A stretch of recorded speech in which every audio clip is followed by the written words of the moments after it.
Good morning, everybody. Happy Saturday. It's Dave Neal, stand-up comic and host of the Rush Hour podcast. Well, they're coming for you. The PR campaign is in full effect. Blake Lively versus Justin Baldoni is now coming after mothers. That's right. Glamour is bashing moms, specifically mommy sleuths. The idea that maybe women don't have anything else going on in their lives, so they're investigating this story for their own gossip. Well, that's one sinister way to look at it. I'm going to read the article for you. We'll discuss, and I've got content coming for you all day long. There's actually tornado warnings here in Nashville, Tennessee. So I will be recording until I'm in the bunker, the family bunker. That's right. So speaking of natural disasters, how about this story? I mean, could it get any crazier? So let's get into it. Let's just dive right into it here. Inside the Blake Lively hate campaign fueled by mommy sleuths. The death of Me Too and embrace of patriarchal ideals isn't coming from politics.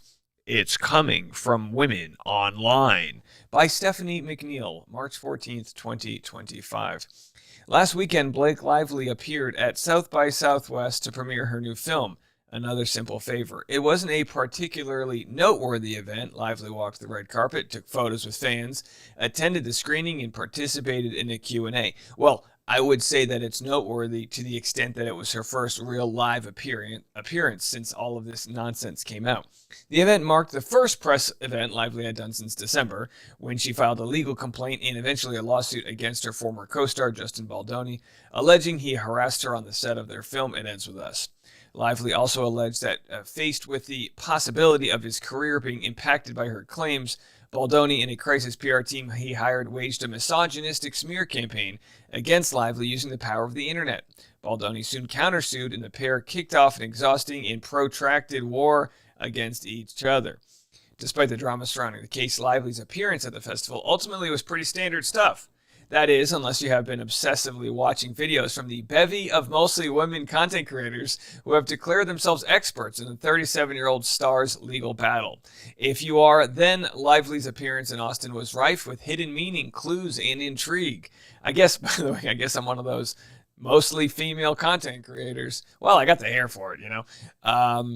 Maybe it's Maybelline. Take Lively's outfit for the event, a Renee Masumian latex dress with a matching short-sleeve coat. The star wore the coat before walking the carpet, then took it off to pose for photographers. The meaning, the creators say? She's an unbearable narcissist, delusional enough to think that a costume change was warranted for a simple premiere. Or take her action on the carpet. She posed with her co-star, Italian actor Michael Morone. But it was much more nefarious than it appeared. According to lip readers consulting by those so-called experts, Lively made an inappropriate joke about her braless dress, causing an embarrassed Morone to quickly look away. Call me crazy, she does this on purpose, both to enrage her husband and torment these terrified men, wrote one person about the moment. So here's the issue, right? You're cherry-picking some haters online, and when there's something like this crazy Blake Lively story, there'll be so many people online offering their discourse that you can make it look as if everybody online is offering just an insane take. So it already, to me, and again, I haven't even read this beforehand because I wanted to give my honest thoughts, but already to me, this article is kind of trying to discredit people because there will be fodder of, discussions and, people looking for clues. I mean, that's going to exist. People are still trying to figure out if the moon is flat. It's not. But they're still like, well, if you look at the shadows, it's really Arizona. They filmed in Arizona. They used Tarantino filmed it, and that's why he's part of. People. That's what they do. They're crazy. People online can be crazy, but it doesn't mean that the content creators aren't doing great work uncovering this story. And those smiling fans that Lively took photos with before the screening, fake, say the experts, hired by the actress herself. In fact, one fan seen taking photos with Lively, they claim, is actually the wife of the film's director, Paul Feig. Pathetic, one person on Twitter sneered. In actuality, they say the carpet was not filled with fans, but protesters holding signs outside the theater in support of Baldoni. According to one, Lively was terrified to walk the carpet at all, and her co-star Anna Kendrick hates her. This specific claim was debunked by Feig, but it didn't really seem to matter. Well, just because Feig says that that's not true isn't debunking, okay? That's just an opinion of someone who doesn't want their co-stars to have a PR issue, when they're premiering their film. And by the way, that person was Paul Feig's wife. So It really was. So they had a separate area for close friends and family, call them hired or not. I don't know if they received any money, that were vetted people. So someone doesn't throw a can of paint at Blake or whatever people do in protest.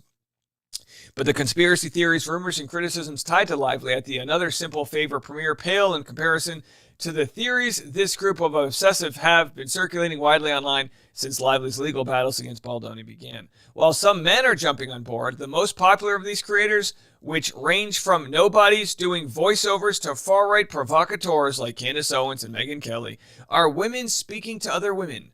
Owens even coined a term for her audience who spends their free time investigating Lively's alleged bad behavior via TikTok in order to ruin her reputation, mommy sleuths. So that's where they're at. And, anyway, let's continue. Why not? Get in on it. It's a great time to be alive. So anyhow, they continue. Here's just a few examples. Lively has been accused of lying about her relationship with her deceased Gossip Girl co-star Michelle Trachtenberg to get sympathy for her legal case, of sexual breastfeeding in order to trick Baldoni into looking at her breasts. That, by the way, that's an insane one. I haven't heard anyone accuse her of sexualizing breastfeeding at all. She's the one, I guess, who sexualized it by accusing him of, copping a look, right? One creator diagnosed Lively with a delusional obsession with a character she plays called immersive identity disorder. They say she's a narcissist, has profound mental health issues, and is a liar. And it's only these citizen detectives who are brave enough to report the truth. Watch these videos long enough, and you could believe there's an entire pro-Lively cabal controlling the internet, suppressing any content that dares criticize her. The creators have claimed that Lively's husband, Ryan Reynolds, is watching all their videos and working to personally scrub the content from the internet with the help of Lively's new crisis PR rep, Nick Shapiro, who once served as Deputy Chief of Staff for former CIA Director John Brennan. The implication is that he is doing so by harnessing the power of the American spy agency. I don't think so. I don't think anyone's claiming they're using the CIA. People are just saying, well, she's hired her crisis PR, and in part, is this a product of that? In one way or another, it's kind of like a mainstream media organization calling people crazy because they are onto a lot of the antics. I assume they are working on strong-arming citizen journalists to stop speaking on the case, wrote Ashley Eve, a self-proclaimed citizen journalist, on Instagram about Shapiro.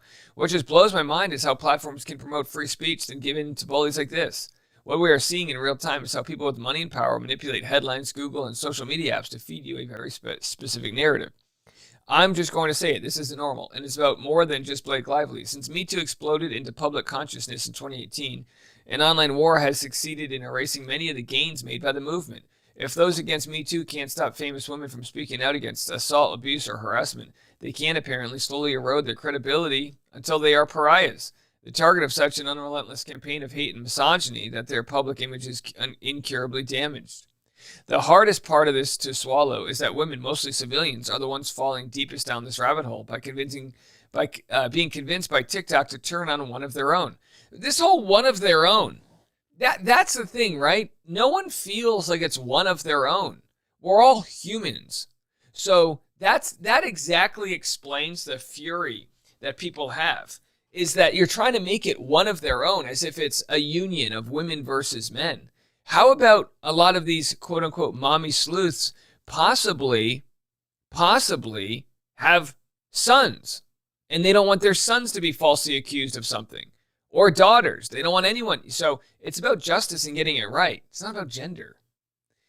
And I think if you call out the people that possibly lied or got it wrong, it strengthens the belief in other people, because you know that at least when someone's wrong, people are calling it out. Does that make sense?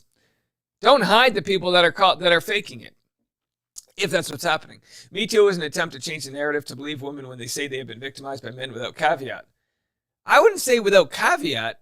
You believe women and then you look at the evidence. I think that's fair, right? It was an effort to shed the idea of a perfect victim, to accept that a woman can be physically assaulted no matter how powerful she may be.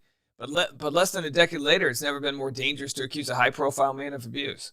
Lively's reputation is in tatters. Amber Heard, whose case has been compared to Lively's, faced such unrelenting online torment when she battled her ex-husband Johnny Depp in court over allegations that she left the country. Oh boy. As time goes on, the creators who made a name for themselves by becoming experts in both cases are only growing more powerful and emboldened. It doesn't feel like an accident that the path they are leading their new followers down goes straight to the far right at a time. Oh boy, they brought in the far right at a time when women's rights are as precarious as they've been in decades.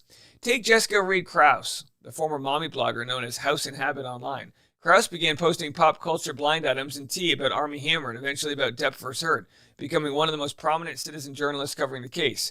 She since parlayed that viral fame into a new life as a far-right provocateur, wholeheartedly embracing Trump, RFK Jr. during the 20... Okay, I don't know anything about House and Habit, so I'm not going to pull focus away from what we're talking about here. What I do is designed for a woman who would never really pay attention to politics. My audience is 96% women. So then they go into Candace Owens. Again, there's going to be no mention of me or progressive journalists, right? There's going to be no mention of that. And this is the problem. When you have a case that's this big, you can cherry pick and find the people that you think are the ones that are, making this about something that it's not. You better pay attention because she's about to be retried. Okay, so they just, they go on and on. What does this say here? Where did these people come from? Why are they being given Pulitzers? It would be easy to dismiss the ever-growing hate campaign against Lively as a pet obsession of pop culture aficionados. Maybe a little weird, but ultimately just a harmless piece of celebrity goss. But we don't live in a vacuum. Instead, we live in a world where women's reproductive and civil rights are under assault by far-right misogynists who would love to see our privileges dismantled.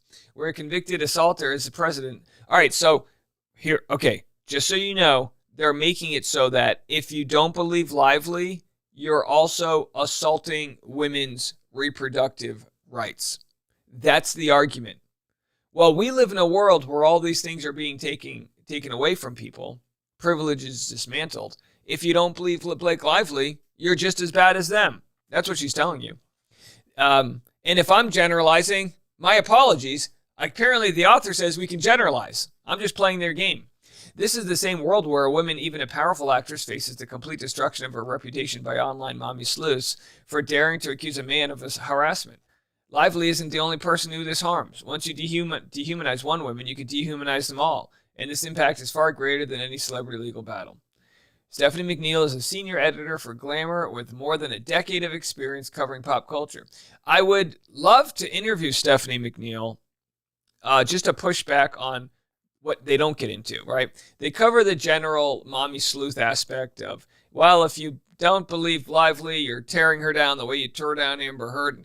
You're putting everything into the same box, and that strips away the uniqueness of every case, right? When you water everything down to be the same thing, it's us versus them. Very easy to do, and then you get stuck in it. And if you're a woman, you read this and you go, well, if it's us versus them, I want to be with us. I'm for reproductive rights. Well, newsflash, breaking news. I'm for reproductive rights too. And I, so far, having covered this case, think Justin's going to win over Blake Lively based on the evidence I've seen. That's just me, Dave Neal, Daddy Sleuth.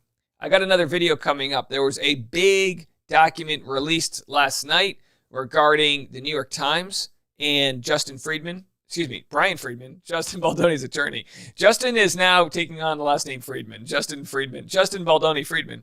Justin Baldoni's attorney, Brian Friedman, power attorney, has released a scathing response to the New York Times trying to dismiss themselves from the case. I'll be sharing that next. Link in the comment section if you want to buy a Mommy Sleuth t-shirt.